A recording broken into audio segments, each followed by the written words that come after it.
Commander ZX-7's claws scraped across the tactical display as the 15th locator beacon winked out. 15 soldiers. 15 warriors of the Galactic Refugee Defense Corps, trained in survival and combat, equipped with weapons capable of reducing a building to ash. And every single one had vanished on a routine foraging march. No distress signals, no combat indicators, no bodies. Just gone. Commander, the medical bay is reporting another incident, Security Chief Azila said, her voice tight with controlled panic. 40 pounds of processed protein appeared in cold storage. No delivery logs, no sensor triggers, no records of anyone entering the facility. ZX felt his secondary stomach clench. That makes 3 times this week. 5 times, sir.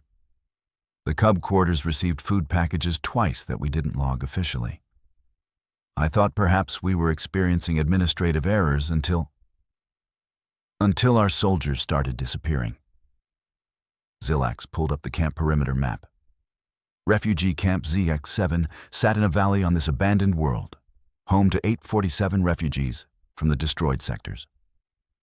The planet's surveys had been clear. No edible fauna, minimal edible flora, hostile terrain. They'd been promised supply ships monthly. The first ship was 3 weeks late, hence the hunger marches, foraging parties sent to search for anything remotely consumable.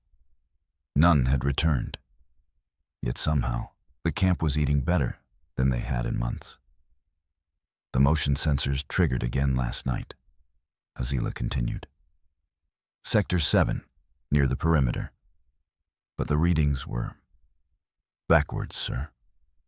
Whatever tripped them was leaving the camp, not entering. And when the patrol arrived, they found this. She pulled up an image. 3 packages, wrapped in some kind of plant fiber, sitting in the middle of the sensor field. Inside each package, cleaned, butchered, prepared meat, enough to feed 50 cubs for a week. This is impossible, ZX whispered. Our surveys confirmed the local fauna are toxic. The poison glands permeate the entire... Yet, our people are eating it with no ill effects. Medical Officer Vexia has been running tests constantly. Whatever this is, it's not only safe, it's nutritionally perfect for our biology. Azila's ears flattened against her skull. Commander, someone is hunting our soldiers while simultaneously feeding our refugees. Someone who can bypass every security system we have, who knows our biology well enough to provide safe nutrition, and who moves through this camp like they own it. ZX stared at the map. 23 more soldiers were currently on the second hunger march, searching the northern territories. They'd been gone for 6 hours, expected return 3 hours ago. His communicator chirped. Commander, this is 2nd March Leader Korvax. We've found something. Structures, artificial structures in the forest, made of wood and fiber. Sir, these are traps. Dozens of them. Hundreds, maybe. Some are active, some have been sprung and static, then silence. Korvax? Korvax, respond. ZX felt his blood run cold. Azila, get a... Commander, a young officer called from the supply station. Sir, there's food appearing in the central storage, right now. I'm watching it on the cameras, but there's no one there. The packages are just materializing. ZX and Azila sprinted to the storage facility. The camera feeds showed exactly what the officer described. Every few minutes, another package would simply be there, sitting on the shelves where moments before there had been nothing. Wrapped in leaves, tied with plant fiber, each one containing prepared meat portions. Vexia arrived, her medical scanner already active. I need samples immediately. If someone is poisoning our... She stopped as ZX unwrapped one package. The meat inside was cleanly butchered, professionally prepared, with the precision of someone who'd done this thousands of times. Vexia scanned it. "Commander, this is the same as the others.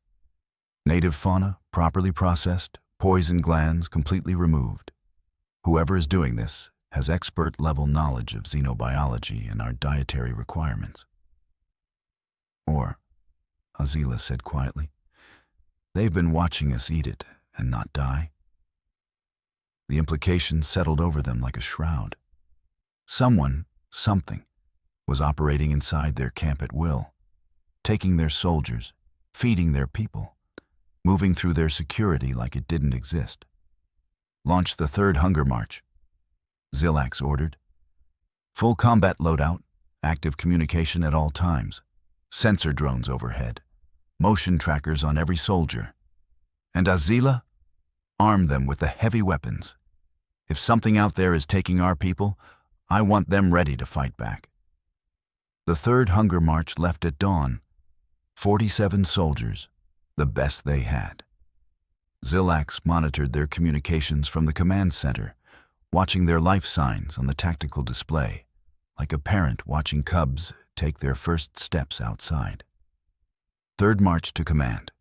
We've reached the forest perimeter. Sensor drones are active. Motion trackers online. No contacts." "Proceed with caution," ZX replied. "Mark any anomalies immediately." For 3 hours, nothing. The soldiers moved through the forest in standard formation, scanners sweeping, weapons ready. Routine reports every 15 minutes. Then, "Command, this is third march. We're in an area with extensive ground disturbance. Signs of large-scale activity. These are definitely the trap structures second march reported. They're everywhere. Snares in the trees, pitfall covers, some kind of spring-loaded mechanisms. Commander, these are primitive designs. Pre-industrial, but they're sophisticated. Whoever built these knows what they're doing. Can you determine what they're designed to catch?" "Sir, they're designed to catch the local fauna. The megafauna that our survey said were too toxic to consume. But there are other things here. Sir, I'm looking at what appears to be a shelter, temporary construction, fire pit, and food preparation areas. Someone's been living out here. Processing animals. This is a full hunting camp." ZX exchanged glances with Azila. "Third march. Can you identify the species that built—" "Wait. Contact. We have—" "Hold on.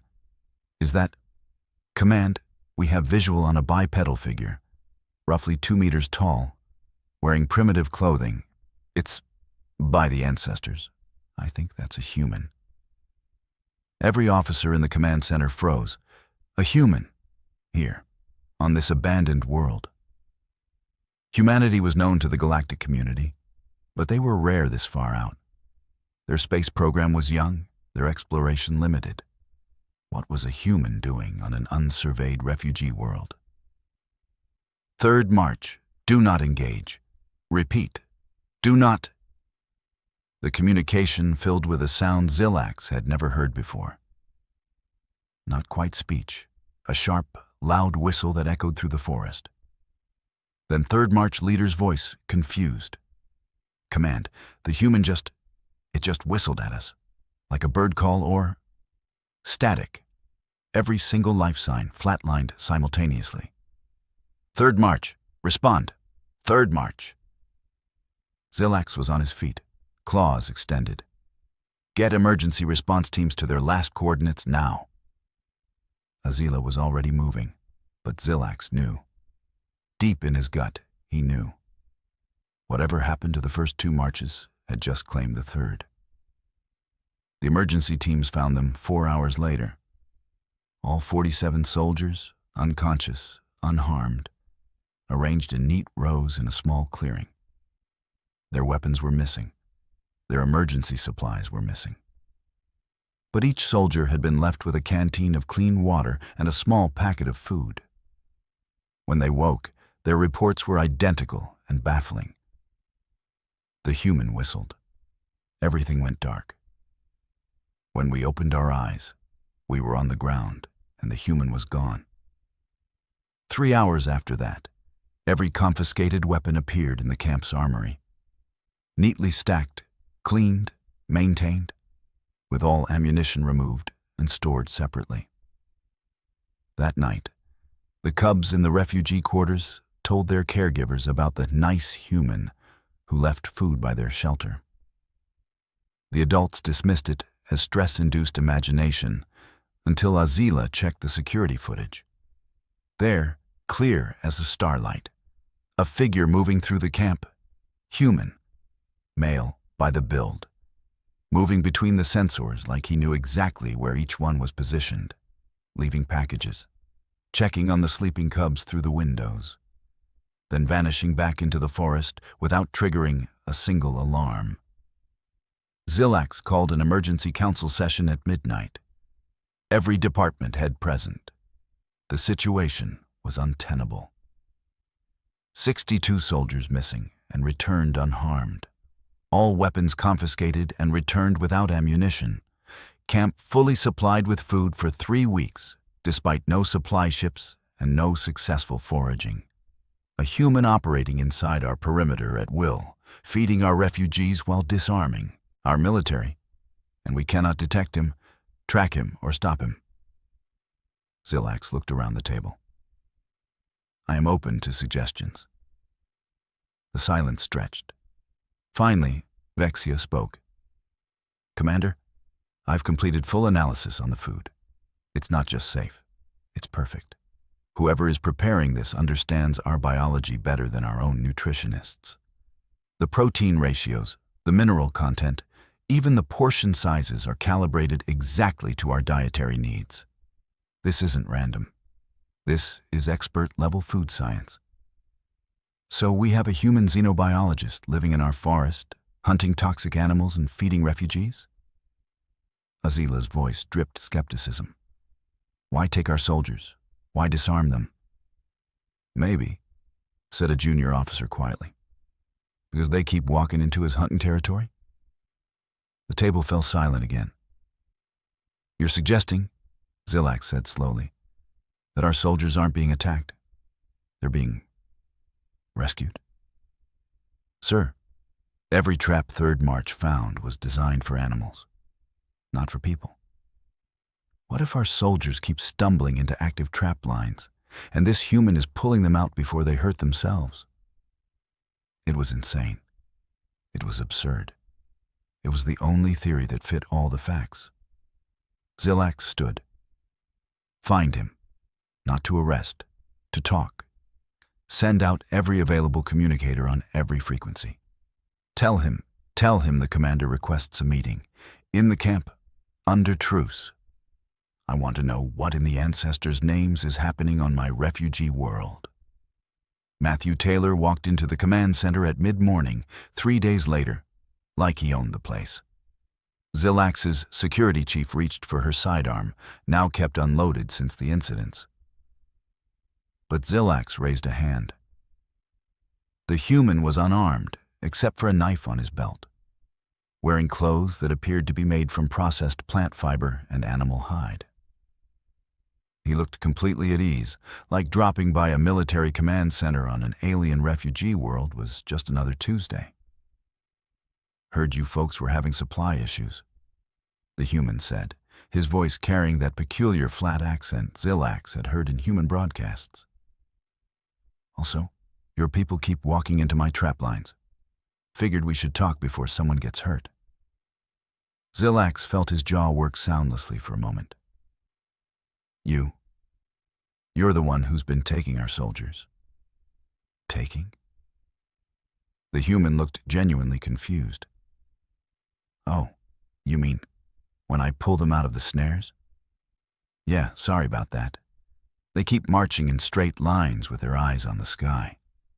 Prey looks down, spots the traps coming. Your soldiers? He shrugged. They walk right into them. You've taken 62 trained warriors prisoner, Azila growled. I've kept 62 clumsy tourists from strangling themselves in my deadfalls," the human corrected. "And I returned them, didn't I? Can't have people dying in my trap lines. Bad karma.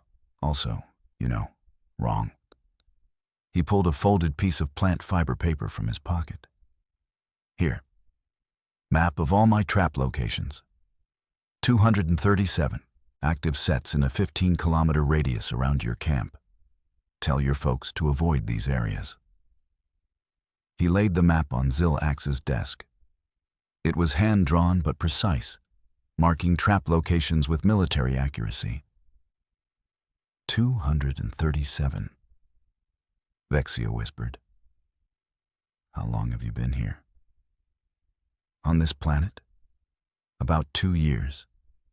Set up my trap lines about 18 months ago when I finished surveying the local fauna. Good hunting here, once you know what you're doing." The human, Matthew Taylor, according to his brief introduction, smiled. "Pretty stupid of your survey teams to declare everything toxic, by the way. The megafauna? Only poisonous if you eat the liver, kidneys, and the glands along the spine. Like pufferfish back on Earth. Rest of the animal is delicious." "Our xenobiologists scanned every species," ZX said. "Their equipment detected poison. They concluded that the whole animal was toxic." "Yeah, I figured." Matthew leaned against the wall. "Your scans probably lit up like Christmas because they detected the poison glands. But animals don't fill themselves with poison, just specific organs. Defense mechanism. You remove the right parts, the rest is safe." He glanced at Vexia. "You've been feeding your people my processed meat for weeks now. Anyone get sick?" "No," Vexia admitted. "No one. The food has been perfect." "Right. Because I know how to field dress game."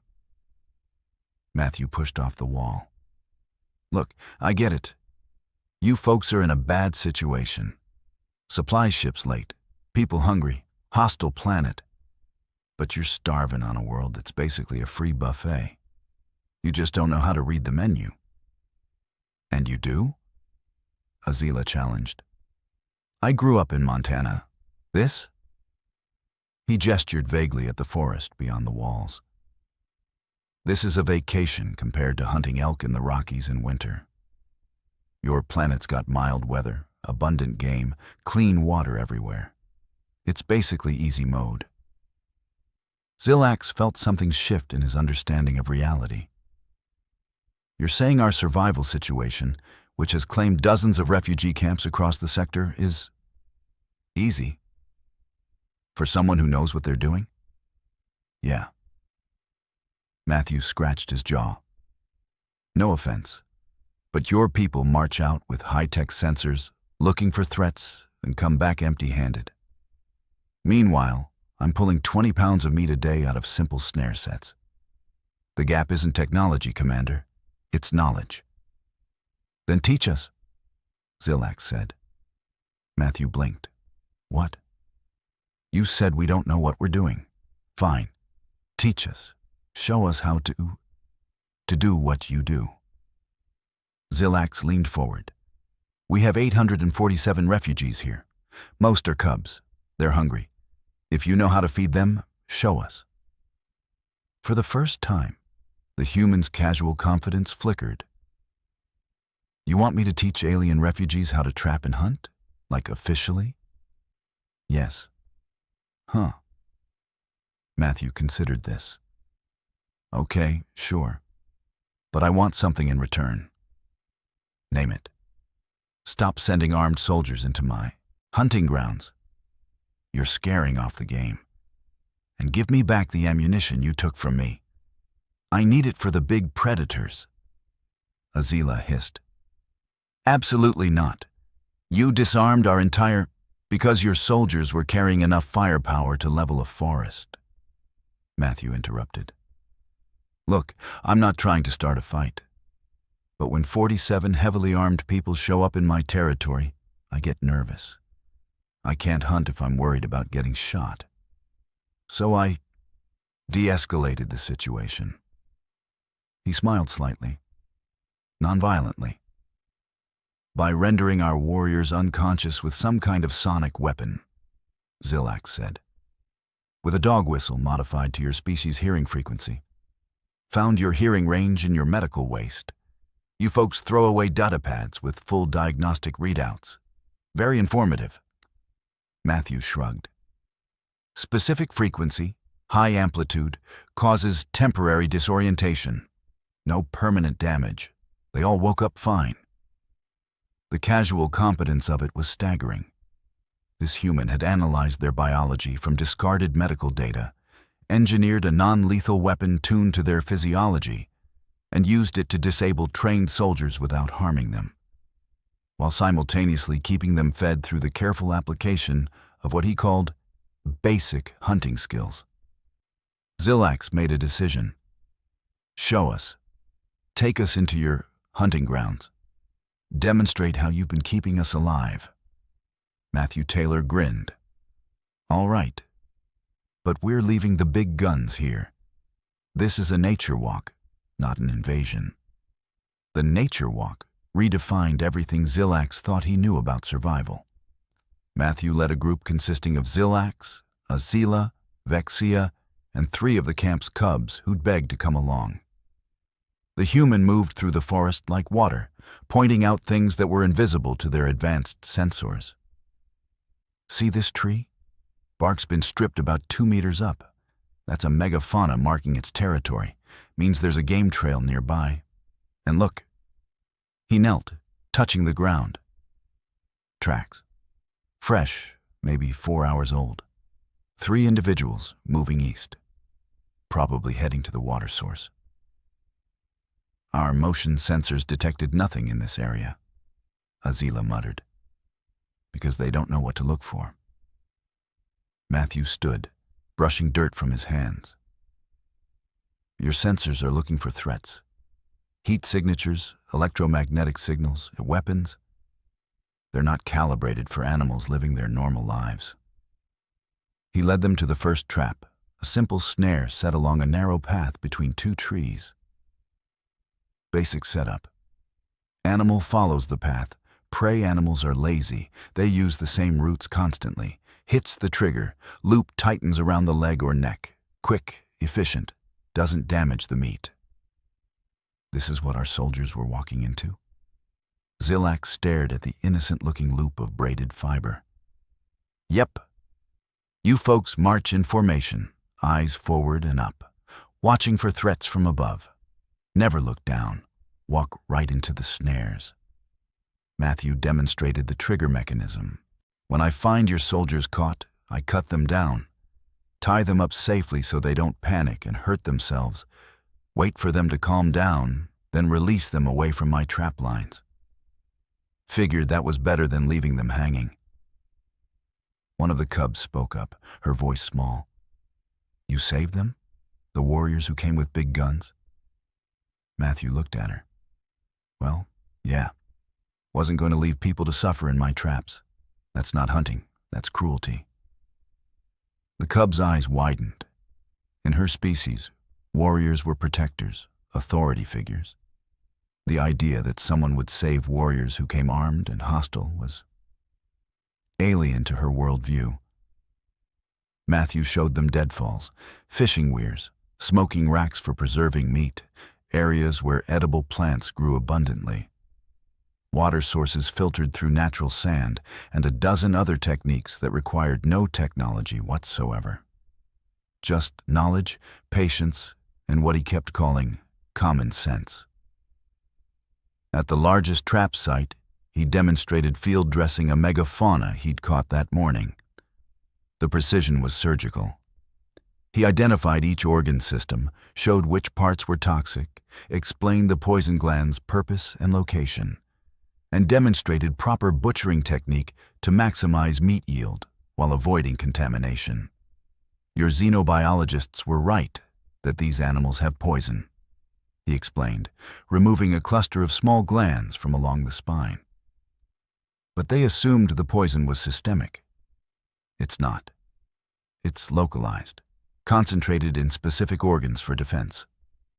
You remove these carefully and the rest is safe. It's like, do your people have any animals with defensive toxins? The Gresh on our homeworld, Vexia said slowly. They have poison sacs in their tails. But the rest of the animal is considered sacred food. Same principle. You just didn't recognize it in an alien species. Matthew wrapped the cleaned meat in leaves. Your technology can detect poison. It can't tell you context. That requires understanding ecology, biology, behavior, field experience. This is master's level survival training, Azila said, watching him work. Military elite scouts spend years learning skills half this comprehensive. Matthew laughed. This is stuff my grandpa taught me when I was 8. We called it camping. Humans have been doing this for hundreds of thousands of years. It's not elite training, it's cultural knowledge, I guess. Something we all kind of know. The statement hit Zilax like a physical blow. What this human considered basic childhood recreation was advanced military survival skills to the galactic community. The gap wasn't technological, it was evolutionary. Your species spent how long as hunter-gatherers before developing technology? Vexia asked quietly. Couple 100,000 years, give or take? Why?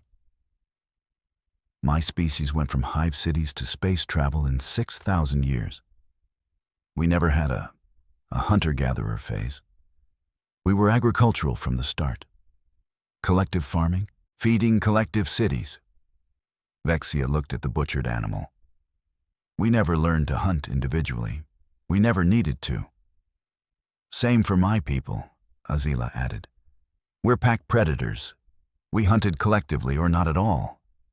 This, she gestured at the trapline. This individual resource gathering through patient technique? We don't have a word for this in our language. Matthew stared at them. Wait, you're telling me your people went straight from farming to spaceships? Skipped the whole wilderness survival thing entirely? It wasn't wilderness to us, Zilax said. It was empty space between population centers. We built outward from our cities, tamed the land as we went. By the time we had space travel, there was no wilderness left to practice in. Holy shit, Matthew said softly. You folks colonized your entire planet without ever learning to live off it. We didn't need to. We had agriculture, trade, technology. Zilax watched the human work. We thought those made us advanced. They do make you advanced, but they also made you dependent. Matthew secured the meat package. When your supply ships don't show up, you starve. Because you never learned the old ways. What did you call them? Primitive ways. The ways that kept our camp alive for 3 weeks, Vexia murmured. Matthew stood, dusting off his hands. Look, I'm not saying technology is bad. I've got a ship parked on the other side of this continent. I use power tools and sensors and all that good stuff when I need to. But technology fails.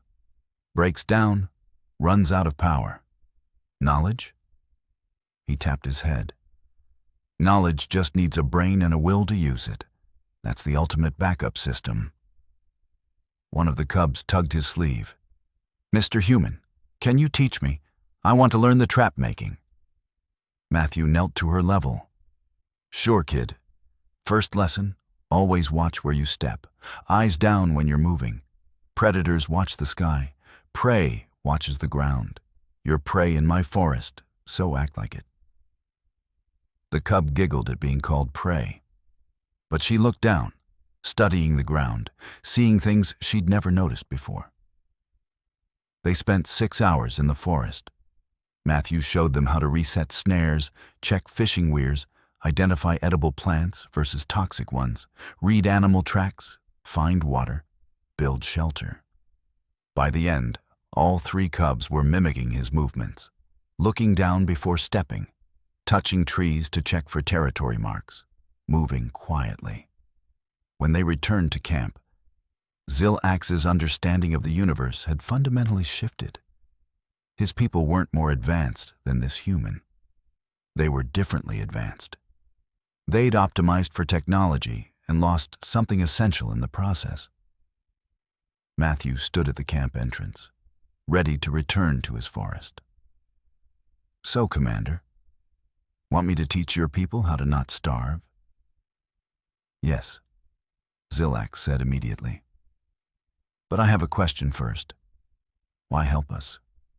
You were here first. We're refugees on your world. You could have stayed, hidden, let us struggle, kept your territory to yourself." Matthew looked genuinely puzzled. "You folks were starving. I had food. Why wouldn't I help? What kind of person sees suffering they can fix and just doesn't?" It was such a human answer. Such an impossibly, incomprehensibly human perspective. The idea that helping wasn't a calculation of benefit or obligation, but simply the right thing to do. "One more thing," ZX said. "The weapons. The ammunition we took from you. You can have it back. We clearly weren't using it effectively anyway." "Nah, keep the guns. I only need my rifle back and some ammo. The big predators out there are real, and they don't go down with snares." Matthew grinned. "Besides, your security chief looks like she'd shoot me if I took all her toys away." Azila's ears flattened, but she didn't deny it. "Deal," ZX said. "When do we start?" "Tomorrow at dawn. Bring anyone who wants to learn. Leave the heavy weapons. Wear comfortable shoes." Matthew turned to leave, then paused. "Oh, and Commander, your perimeter sensors? They're still garbage. I bypassed them with mud. Just basic thermal camouflage. You might want to recalibrate them to, actually detect things." He vanished into the forest before ZX could respond. 3 weeks later, Refugee Camp ZX-7 had transformed. The storage facilities overflowed with smoked meat, dried fish, preserved fruits, and processed grains. The refugees had learned to supplement their limited rations with foraged food. The soldiers had transformed from warriors into hunters, their precision and discipline applied to traplines instead of combat formations.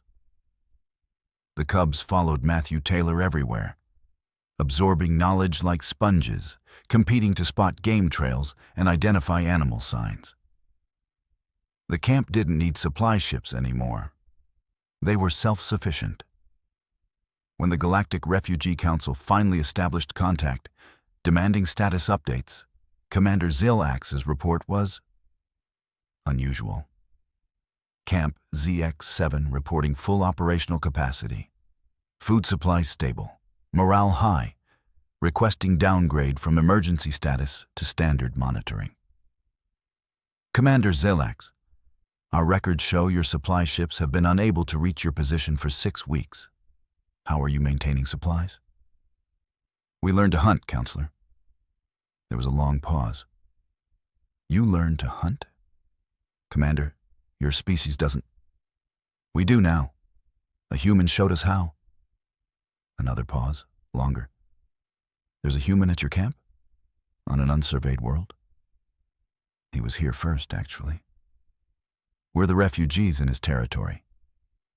He's been graciously educational." "Commander, this is highly irregular. Human primitive skills shouldn't be capable of sustaining a refugee camp where modern technology failed." ZX felt his ears flatten. "Counselor, I've had my best warriors rendered unconscious by a modified dog whistle. I've watched a single human feed 800 refugees with nothing but rope snares and sharp knives. I've learned that my species' entire evolutionary path left us vulnerable to the simplest supply chain disruption because we never learned to live without technology. The irregularity isn't the human, Counselor. It's us." The counselor's voice turned cold. Explain. So Zilax did. He explained traplines and field dressing. He explained the evolutionary gap between hunter-gatherer humans and their collectively agricultural species. He explained how technology made them advanced but dependent, while humans maintained primitive knowledge that served as ultimate redundancy. We've been importing food to our colonies for 3,000 years, Zilax finished. Never questioned it. Never wondered if the planets we settled might have native food sources we were too sophisticated to recognize. The human says he's checked. Our homeworld has dozens of edible species we declared toxic because we scanned for threats instead of opportunity. The silence on the other end stretched so long, Zilax thought the connection had dropped. Finally, we'll need to send xenobiologists to verify. Send hunters, Zilax interrupted. Send people who know how to look at an animal and see dinner, not data. The humans already offered to teach, says it's basic knowledge that everyone should have. I'm inclined to agree. This will require significant policy review, Commander. Take your time, Counselor. We're not going anywhere, and we're certainly not starving. Zilax glanced out his window, where Matthew Taylor was teaching a group of cubs to braid snare line from plant fiber. We'll be here, learning to be a little less advanced and a lot more self-sufficient. The counselor disconnected without further comment. Azila, who'd been listening, made a sound that might have been a laugh. You just told the Galactic Council that they've been doing survival wrong for 3 millennia. I told them the truth. Zilax stood, stretching. Come on. I promised Matthew I'd help check the northern traplines. Apparently, there's an art to approaching a spring-loaded deadfall that I haven't mastered. The commander of Refugee Camp ZX-7 is going to learn to set hunting traps. The commander of Refugee Camp ZX-7 is going to learn to survive without a supply chain. There's a difference. Zilax headed for the door. Besides, the cubs are showing me up. If a 6-year-old can identify edible mushrooms and I can't, that's a command failure. They found Matthew in his usual spot, surrounded by young refugees eager to learn. He was demonstrating proper knot-tying technique, his hands moving with the casual competence of someone who'd done this action 10,000 times. Commander, one of the cubs called. Mr. Matthews says the streams west of camp have good fishing. Can we go check tomorrow? If you finish your other duties first. Zilax agreed. To Matthew, the council wants to send scientists to verify your methods. Cool. Tell them to bring comfortable shoes and leave the prejudices at home. Nature doesn't care about your doctorate. Matthew finished the knot and handed it to the cub. There. Practice that tonight. Tomorrow we'll set real snares. Matthew, Zilax said carefully, you've done more for this camp than any supply ship, than any technology. Why? You could have stayed hidden. Let us solve our own problems. The human looked up, genuinely confused by the question. You folks were hungry. I had food. Why is everyone acting like helping is weird? Because most species calculate cost-benefit in survival situations. Huh. Matthew considered this. Yeah, humans don't really do that. We see a problem we can fix. We usually just fix it, even if it's inconvenient, especially if people are suffering. He shrugged. Guess we're weird that way. Weird, Azila muttered, is not the word I'd use. What word would you use? Matthew asked, grinning. She was quiet for a moment, then, essential. The word I'd use is essential. Matthew laughed, but he looked pleased. He returned to teaching the cubs, his hands moving through knot patterns while explaining prey behavior. The cubs watched with total focus, absorbing knowledge that their species had never needed before, but would depend on now. ZX watched the human work, watched his casual competence, his easy teaching style, his complete lack of superiority despite being the only person in camp who could actually survive independently. Humanity, he realized, was dangerous not because of their weapons or their technology, but because they'd never forgotten how to be primitive. They could build starships and still knew how to make fire with sticks. They could split atoms and still understood how to track game through a forest. They'd kept their teeth while reaching for the stars. The rest of the galaxy had shed their fangs to grow hands for tools. Humanity had simply added tools to already deadly capabilities. No wonder they kept shocking everyone. That night, as Matthew prepared to return to his forest camp, one of the smallest cubs approached him shyly. "Mr. Matthew, when we go home to our real homeworld, will you come teach us there too?" Matthew knelt to her level. "Tell you what, kid, I'll teach you enough that you can teach others when you get home.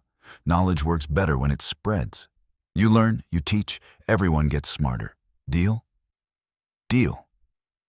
The cub threw her arms around him in a human-style hug she'd learned from watching his teaching methods. Matthew hugged her back, then stood, waving to the camp. "Same time tomorrow, folks. We're doing advanced snare sets and learning to read weather patterns. Don't be late." He disappeared into the darkness, bypassing every sensor, invisible to every scanner, moving through their security like smoke.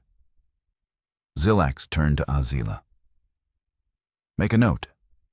Next security upgrade, hire a human consultant." "Already done, sir. I've requested permission to offer him a permanent position." "What position?" "Cultural survival consultant. Seemed appropriate." "He'll refuse. Too official." "Already did. Said his title is Guy Who Knows Stuff, and he's not changing it." Azila's ears twitched with amusement. "I updated his file accordingly." Zilax laughed. It felt good to laugh. His camp was fed, his people were learning, and somewhere in the forest, a human was checking traplines and probably humming to himself, completely unaware that he'd just revolutionized refugee survival protocols across the galactic community. Tomorrow, they'd learn advanced techniques. Next week, Matthew promised to show them how to preserve food for long-term storage. Next month, proper shelter building without modern materials. The camp didn't need supply ships anymore. They had something better. They had a human who remembered how to survive.